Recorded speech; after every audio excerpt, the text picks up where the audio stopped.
ጠየቃት ምናምን እያሉኝ ነው። እና እኔ ደግሞ ቤተሰቤ ስለሆንክ እንጂ ሁላ ላስቀይምህ ነበር የጠራሁት ነው እንጂ የሚያልኩህ ላይ ነው የምትነግረኝ። እንዴት እንደዚህ ምናምን በቃ ዝም ትለዋለህ? ቤተሰብ ከእግዚአብሔር ያወጣል። እንግዲህ ሁላችሁም የእኔ ቤተሰቦች እየመጣችሁ ሰብስክራይብ እያደረጋችሁ ቤተሰብ ይሁኑ። ልጁን እንታደገው ኤፍሬም ብላል ያስበላል። እንታደገው ቤተሰብ አማቷ ቤት ሀይሚ እዚህ ጋር ምን እየሰራች ነው? አይ የልጅነት ነገር ተፍቀሯን እየበላች ካሜራማን ምን ነው ብትዋት። አሁን ደግሞ ወፈረች እያላችሁ ዞራችሁባታል እኮ ጉድ እኮ ነው። ተዋት እንጂ እዚህ ጋር ደግሞ ስንቱዬ እናቴ የኔ ሸበላ የኔ ማር የኔ ምን እንደዛ እያልሽ እኮ ወፈረ ልጁ። ምን አስበሽ ነው? ትንሽ ቀስ በይ እንጂ ረጋ ሰከን በይ። ብሩኬ እንግዲህ የድሮ የተረሳ ነገር እያስታወሰ የሃይሚን በቀል እየተበቀለ ነው። አዲስ በቀለኞች ደግሞ እዚህ ጋር አሉልህ። ሃይሚን ደውለንላታል፣ ጽፈንላታል፣ እናገኝሻለን ብለናት እሺ ብለውኛል ይላሉ።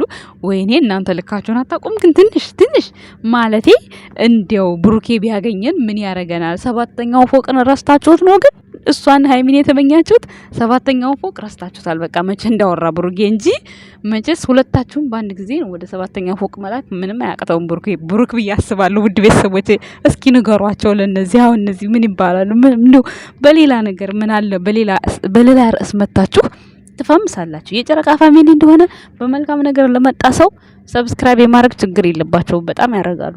በዚህ አይታሙም። የሆነ ስነግራችሁ አይታሙም። የጨረቃ ፋሚሊ ግን አንዳንዴ የማይመስል ነገር ማምጣት ይከብዳል።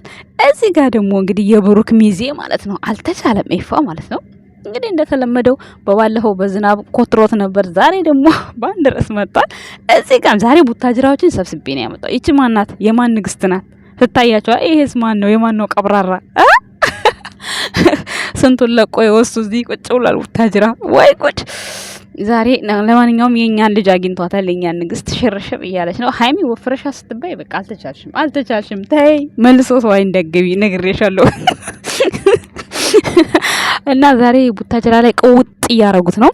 እንግዲህ ዛሬ ሁሉንም ዩቲዩበሮች ከቡታጅራ ነው ይዤላችሁ የመጣሁት። ሲስ ለምንድን ነው በጨረቃ ፋሚሊ ብቻ አስተያየት የምትሰጪው እያላችሁ ነው። ውድ ቤተሰቦቼ እንግዲህ የሚመቸኝን ለሀሳብ ለመስጠት የሚመቸኝ ይዤላችሁ መጥቻለሁ። እዚህ ጋርም ሸበላውና ንግስቷ እንግዲህ ቢኒና ሄሉ እንግዲህ እነዚህ ካፕሎች ዩቲዩብ ቻናል በቅርቡ ይከፍታሉ ብዬ አስባለሁ። እንግዲህ ውድ ቤተሰቦቼ እና ግን ሰላም ናችሁ? እንዴት ናችሁ? በመሀል ገብቼ ብዙ ርዕስ በዛብኝ። ከመጀመሪያ ጀምሬ ይቅርታ አድርጉልኝ። እንዴት ናችሁ? ውላችሁ እንዴት ነበር? ያው ጠዋት ስለተገናኘን ችግር የለውም።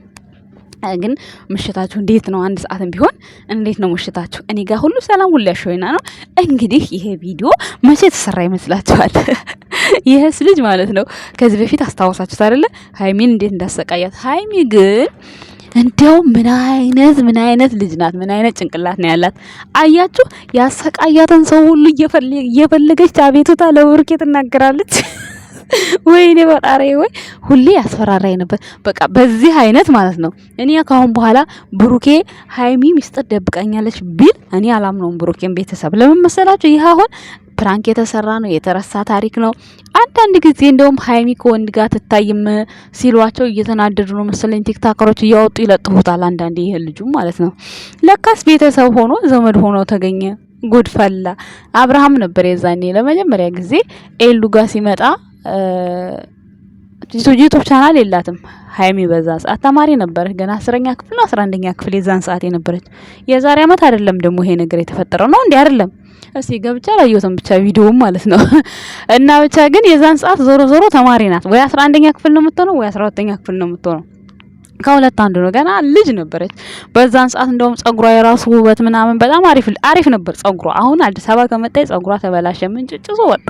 የምር እውነት እዛ ያለች በጣም ነበር ጸጉሯ የሚያስቀናው። እንዲሁ ስትሰራው ራሱ ቁጥጥር ምናምን በጣም ረጅም ነበርና ምን ዋጋለሁ አዲስ አበባ ስትገባ ሁሉ ነገር ተበላሻሸ ማለት ነው፣ ጸጉሯ ማለት ነው። ውድ ቤተሰቦቼ እና ይሄን ስላችሁ አንዳንድ ጊዜ ገጠር ጥሩ ነው ለማለት ፈልጌ ነው። አዲስ አበባ ጉድ በቃ ጥሩ ነገር እናመጣለን ብለን ያልሆነ ፐርም ምናምን እንቀባለን። ከዛ በቃ አሁን ጸጉሯ በጥስጥሶ ወጣ። ምንም ውበት የለው። ያው ይሻላል ከሌላው ሰው ግን ነገ የባሰ ነው የሚሆነው። ኤኒዌይስ ያው ወዳውና ፈቅዳ ያደረገችው ነገር ስለሆነ በራሷ ጸጉር አይመለከተንም ማለት ነው። ውድ ቤተሰቦቼ እና እንግዲህ ስሙ ማን ነበር ረሳሁት። ውይ እኔ ራሱ ሳይው ያስፈራኛል በነገራችን ላይ ማለት ነው። እንዲሁም ያስፈራ የሆነ ዘገምተኛ ይመስለኛል። ይቅር በለኝ ፈጣሪ ማለት ያስፈራል። ከዚህ በፊትም ሩታ ጋር አብርሃም ጋር ሄዶ ይሄ አብርሃም እኮ ነው ባይዘቦይ ማለት ነው። በዚህ ቪዲዮ መረዳት አለባችሁ።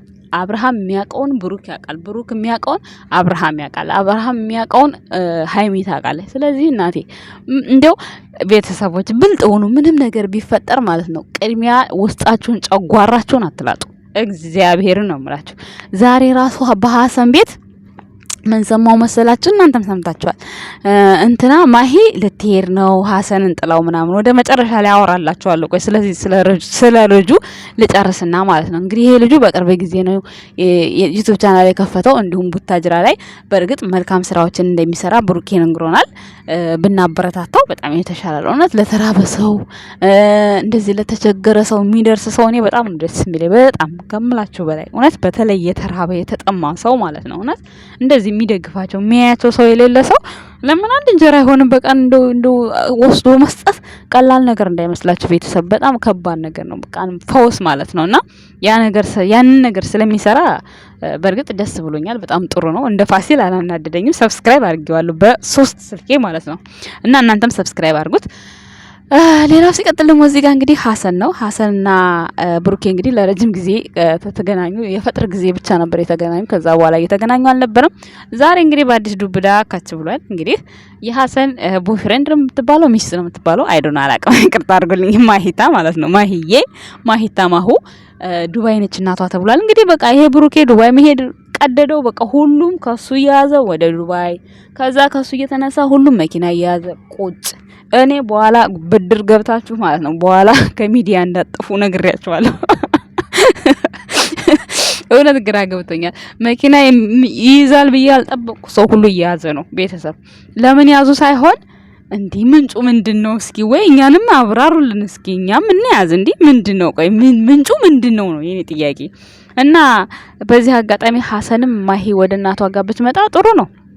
ለ15 ቀን ምናምን ብትመጣ ፈቅድላት ጥሩ ነው። አንተም ባለ መኪና ትሆናለህ። አንዳንዴ የኪራይ ምናምን መኪና ከምትነዳ ከብሩኬ ጋር ጎን ለጎን ማለት ነው ትላክስህን እየነፋህ ትሄዳለህ አብረህ ማለት ነው። እና ብትልካት ጥሩ ነው። እዚህ ዱባይ ላይ የሆነ በቃ መኪና የሚያስገዛ አየር አላሉ ኡፍ ሲልባችሁ መኪና ትገዛላችሁ ብለዋል። ስለዚህ ተዋት ትምጣ ሐሰን ትሄዳለች ብለህ አይደብርህና ጥላይ ልትሄድ ነው ብሎ ሐሰን ለሙቤ ሙቤ አላልኩም በስመ አብ ወልድ ሶስት አንድ ላይ በፊት አንዴ ስለምናቃቸው አፌ ላይ አይጠፋም ስም ማለት ነው። ለብሩኬ ነግሮት የኛ ቡቡ ደግሞ እንግዲህ ለማሂ ወሳኝ ነገር ነው ሲነግራት የነበረው። እንዲሁም ደግሞ ቤዚ ተብዬዋ ይቅርታሽን ተቀብዬሻለሁ፣ ከዚህ በኋላ ግን እኔም ላይ ሃይሚም ማንም ላይ ጣልቃ መግባት አይጠበቅብሽም፣ ሃይሚዬም ይቅርታሽን ትቀበላለች ብሎ መልእክቱን አስተላልፏል ማለት ነው። እንግዲህ ሮዝዬም የልትሄድ እንደሆነ ባናቅም ይቅርታ ጠይቄ ሚዲያ ላይ አልመጣም እያለች ነው ያለችው። ከዛ ደግሞ ማሂ አፍቅረሃታል እያለችው ነው። ባይዘወይ ሁለት ሰው ማፍቀር ይቻላል ከተግባቡ፣ ማሂና ሮዚ ከተግባቡ ሁለት ማፍቀር ይቻላል ይመስለኛል። አብርሃም ማስተዳደር ከቻለ እኩል ማስተዳደር ከቻለ ሲሉ ሰምቻለሁ። እንግዲህ ጓደኞች ናቸው ያሉኝ። እኔ ምንም ማድረግ አልችልም። የታውቀሽ ነው እንዳትሉኝ፣ በኋላ እንዳትሰድቡኝ ቤተሰብ። የታውቀሽ ነው እንዳትሉኝ። ሀቂቃዋን ካሟላ አንድ ወንድ ሁለት ሚስት ይዞ መኖር ይችላል። ግን የማንኛውንም ሀቂቃ እኩል ነው በቃ ማየት ያለበት። በቃ ያለውን ነገር እኩል መስጠት አለበት። ሀታ ራሱ ቤት ራሱ ለየብቻ ቤት ከሆኑ እሷ ጋር አንድ ቀን ካደረ እዛች ጋር አንድ ቀን ማደር አለበት ሲሉ ሰምቻለሁና ያኔ ሁሉ ነገር አስቤዛም ብትሉት ምንም ብትሉ ብቻ በኩል አይን የሚያይ ባል ከሆነ በእነሱ በሸሪያቸው ይፈቀዳል ቤተሰብ ማለት ነውና ያኔ የሚያሳስብ ነገር የለም። ሐሰን እኛ ምንድነው በሀገራችን ላይ ግን ይሄን ነገር አንተገብረውም። ወንዶችም ይቀናሉ፣ ሴቶችም ይቀናሉ እና በፍጹም የማይሆን ነገር ነው። እኔ አይሆንም፣ እኔ አላስበውም ጭራሽ ማለት ነውና ሐሰን አይዞት ይሄድና ትምጣ፣ እናቷን አይታ ትምጣ አላለሁ። መልእክት ይሄን ይመስላል። ቡቡዬም እንደዛ አይነት መልእክት ነው ያስተላለፈው።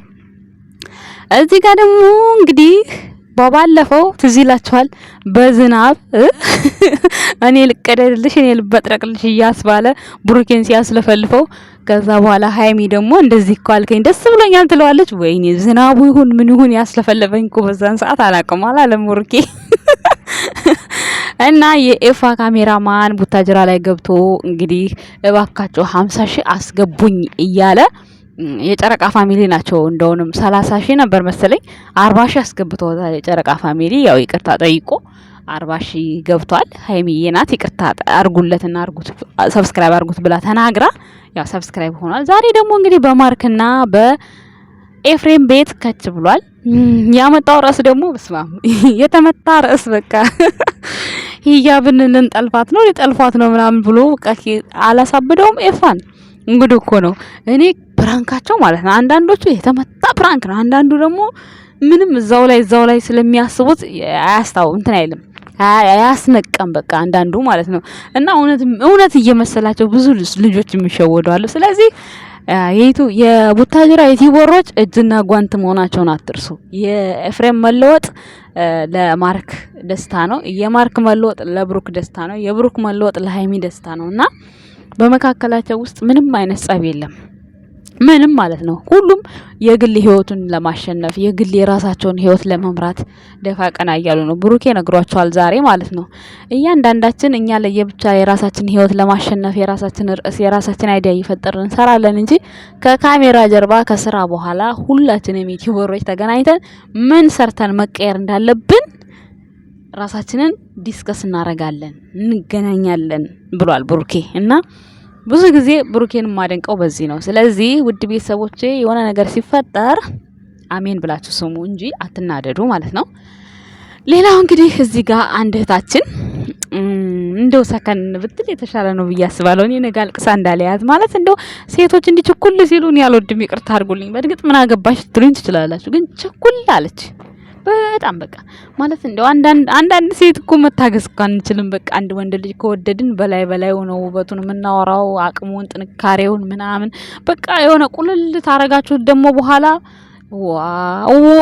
ዋ ስንትዬ ተይ ብለናል። ውድ ቤተሰቦቼ ቀስ በቀስ በቃ አለ አይደለ መሰላል በመሰላል አልጋ ባልጋ ደግሞ አላዛር እንዲጣጣ የለበትም ማለት ፋሚሊው ፍሪ ስለሆኑ ያኔ ቤተሰብ ይሄዳል ያስተዋውቃል ይመጣል ምናምን ችግር የለበትም። ስለዚህ አንቺ ደግሞ ሰከን በቃ ይሆናል አይደለ እሱ በማይንቅሽ መልኩ አይነት አገላለጽ መግለጽ አለብሽ እንጂ ወንድ ልጅ እንዲ ኦፕን ከሆንሽ ወይ አለቀልሽ። ስለዚህ ክሎዝ ለመሆን ብትሞክሪ በጣም የተሻለ ነው ብዬ አስባለሁ። እንደኛ የኛ ተሞክሯችንን ነው የምንነግራችሁ። ባይዘው ወይ የቀናን ምናምን አይደለም። ኮሜንት ስር ቅናት ምናምን ብላችሁ ምጽፉ ስለማጠፉ የቅናት ሳይሆን ወንድ ልጅ እስከ ጥግ ድረስ መቆለል ጥሩ አይደለም። በቃ አልፎ በቃ አለ አይደለ አንዳንድ ቦታ ላይ ነው ጣል ነው እንጂ እንደዚህ ከጥፍሩ አንስቶ እስከ ጭንቅላቱማ ስለሱ ጀግንነት ስለሱ ጀብድነት ካወራው በቃ አለቀልኝ። እኔ ነገ በቃ ወደ ታች እየተረገጥኩ መኖር እኮ ነው። እና ስንቱ ያሁን እንደዛ ነው የሆነችው። ትንሽ ሰከን ብለሽ በቃ የሆነ ኮስተር ጀነን የሚል አይነት ሴት መሆን አለብሽ ብዬ ነው እኔ የማስበው። ውድ ቤተሰቦች ትክክል አይደለሁ? ካጠፋው ደግሞ በጣም ይቅርታ። እውነቴን ነው። እውነት ወንድ ልጅ እንደዛ አይነት ሴት ነው የሚወደው። ኮስተር በቃ አለ አይደለ እየወደድሽው እያፈቀርሽው እንኳን ግብግብ እያልሽ በፍቅሩ ማለት ነው ዋጥ ፍቅርሽን አለማሳየት ማለት ነው። ይሄን ይመስላል ለአላዛርና ለስንቱ አመለካከቴ ማለት ነው። ሌላው እንግዲህ ቀጣይ ህይወት እንግዲህ እዚህ ጋር ደግሞ እንግዲህ ሄሉ አለች። ሄሉ እኔ በጣም ደስ ትለኛለች ሄሉ ማለት ነው። በአንዳንድ ነገሯ ደስ ትለኛለች፣ በአንዳንድ ነገሯ ደግሞ የሆነ ወጣ ያለ ባህሪ ያላት ሰዎች ጋር የማይገጥም ባህሪ ያላት። ይሄ ደግሞ የተፈጥሮ ጉዳይ ነው፣ ምንም ማድረግ አይቻልም። ስለ ሄሉ አስተያየት ስሰጥ ኮመንት ስር ትሳደባላችሁ። ያኔ ለምን ሰደባችኋት አልልም፣ ግን እኔ ሀሳብ በምሰጥበት ሰው ባሰድቡ ደስ ይለኛል። ምክንያቱም ሰደባችሁም አልተሳደባችሁም ምንም የምታመጡት ለውጥ የለም። ሰው የፈለገውን ህይወት መርጦ መኖር መብት አለው እና የፈለገችውን ህይወት መርጣለች። በቃ የገባችበት ህይወት የመጀመሪያው ጥሩ አልነበረም። ቀጣይ ላይ ደግሞ ቻንስ ትሞክራላችሁ። መቼስ አንድ ህይወት አልተሳካምና እድሜ ልካችሁን በረዘግታችሁ መኖር የለባችሁም አይደል እንዴ? ስለዚህ አንድ መሞከር ግዴታ ነው። ራስን ጠብቆ ግዴታ እግዚአብሔር የፈቀደው ሰው በህይወታችሁ እስኪኖርላችሁ ድረስ መሞከር ግዴታ ነውና አንዳንዶቻችሁ የሆነ እንደንትን አትቁጠሩት። እንደምንድነው እንደ ብልግና ምናምንና ሄሉ በጣም ስትር ያለች ሴት ናት። የመሬ ነው ይሄ። እዛም ብትታይ ከማንም ብትታይ ያኔ ምንም ሆነ ማለት አይደለም። ያው የስራው ባህሪ ነው። እንደዛ ብላ ካልሰራ እንዴት ትሰራለች? ብዙ ጊዜ ተሰብራ የተነሳይ ሴት ናት። ታቋታላችሁ እንግዲህ የምታውቁት አቋታላችሁ። ግን አንዳንድ ሴቶች ደግሞ በመልካም ነገር ብናስብ በጣም ጥሩ ነው ብዬ አስባለሁ። ምክንያቱም ዛሬ ቢኒያም እዚህ ስለመጣ አላዛር ስለሄደ የሚቀንስባትም የለም የሚጨምርላትም ነገር የለም። በቃ እሱም ሁልኛ የሆነውን በራሱ ስታይል የምትሄድለትን ሴት ይዟል። እሷም ደግሞ በራሷ ስታይል የሚመቻትን ሰው ይዛለች።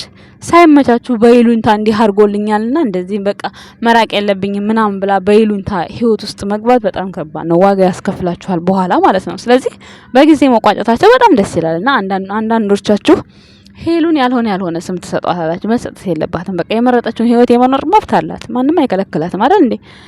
በእርግጥ ያው ተደርጎላታል። ግን ያደረገው ደግሞ እንደዚህ እንዲሆናለሁ ብሎ ሳይሆን ከፈጣሪ ያገኘዋለሁ ብሎ ነው። ፈጣሪ ደግሞ እጥፎን ይከፍለዋል እሱ ማለት ነው። እና ውድ ቤተሰቦቼ ቅር ሊለንም አይገባም እና ቢነያና ሄሉ በቅርቡ ሰርጋቸውን ያድርግላችሁ። እነዚህ ደግሞ እንስቶች የማን ወንድሞች ይሁኑ ምን አናቅም። ዛሬ ነው ያየናቸው። እንግዲህ ወይ ካፕል ሆነው ሊመጡልን ይችላሉ በዩቲዩብ ቻናል። በተረፈ ውድ ቤተሰቦች ዛሬ ይዤላችሁ የመጣሁት ይሄን ይመስላል። ፍትፈታዬን ከጎጃም፣ ከጎንደር፣ ከአዲስ አበባ፣ ከቡታጅራ ብዬ ከየትም ብዬ ከየት ባሪፍ ሁኔታ አምጥቼ ፈትፍችላችኋለሁ። ውጤቱን ደግሞ እናንተ ኮመንት ስራ አሳውቁኝ። አመሰግናለሁ። መልካም አዳር ይሁንላችሁ። ባይ ባይ። ወዳችኋለሁ።